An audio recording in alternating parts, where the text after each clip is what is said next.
Mga ka-LG, i-reveal natin yung ginagawa natin dito sa calamansi farming natin. So ito yung model tree natin. Isang puno na malapit dito sa ating puso sa deep well. Okay. Then ang program kasi natin every month we do the pruning para hindi tumangkad.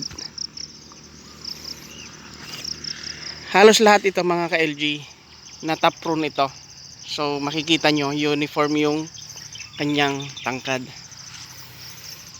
However, dito sa part na to, kung titignan nyo yan, ayan, compare dito, mas matangkad yung nandun, compare dito. Kasi hindi nag-skip tayo ng pruning ng isang beses. So at around nasa more than 10 siguro to na trees, puno. At tignan natin kung ano yung magiging result niya compare dito sa na top prune na every month. Then ito nag-skip tayo. So next pruning natin, isasama na rin natin to. Tignan lang natin kung ano yung magiging outcome niya. Kasi nga mas mataas na to. Hindi natin ipapantay sa kabila naman. So tignan lang natin kung saan tayo pwedeng mag-pruning ulit. Kasi ito yung last 2 months dito tayo nag-top prune. So sa mga ito marami. Hinayaan natin to. Pero dito sa kabila, ayan last month, itong month na to, April, prinunungan natin yan at nakita natin ang daming sanga ulit. However, ito naman, although marami ding sanga pero mas matangkad siya. Nag-skip lang tayo nga ng isang buwan.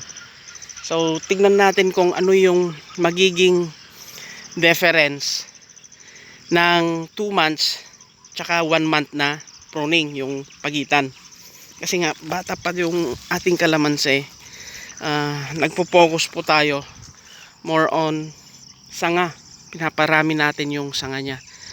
At pagdating ng 1.5 years, kasi nasa 9 months na tong ating kalamansi, magna 9 months na ito. So tignan natin kung ano yung magiging outcome niya, kung ano yung magiging result ng pruning ng 2 months at saka 1 month. Kasi nga yan mas matangkad, mas mababa yan, daming sanga na lumabas dito. Mas matangkad siya, although may mga pausbong din. So ito naglalandi na, may mga na siya, bulaklak na yan ito. Ito kalamandi rin, tanggalin natin later on. Wala tayong itak. So ayun, ito lang yung i-share natin at abangan natin kung ano yung magiging result. Titignan natin yung hindi na top prune, medyo matayog na siya at manipis dito sa gitna. Unlike ayan kumakapal. Pero hindi sabay-sabay yung paglaki ng bawat puno natin mga ka-LG kasi may mga mabubulas. Hindi pantay-pantay yung sizes noon ng small yung tinanim lang natin nito noon, small size. Kasi nga low budget tayo, titipid. Kasi pag yung big or sa XL medyo pricey na siya, medyo marami-rami to, nasa more or less 300 na kapuno yan. So ito 1, 2, 3, 4, 5, 6, 7, 8, 9, 10, 11, 12, 12 yung hindi natin na top prune ng nakaraan. Ito yung 2 months na pagitan. Yan o, tignan nyo. Grabe. Grabe yung sanga niya, mga ka-LG, yung every month na nataprong. Yan yung gusto nating mangyari. Padadamihin muna natin yung sanga. Kasi nga, pag maraming ang sanga, maraming bunga yung lalabas.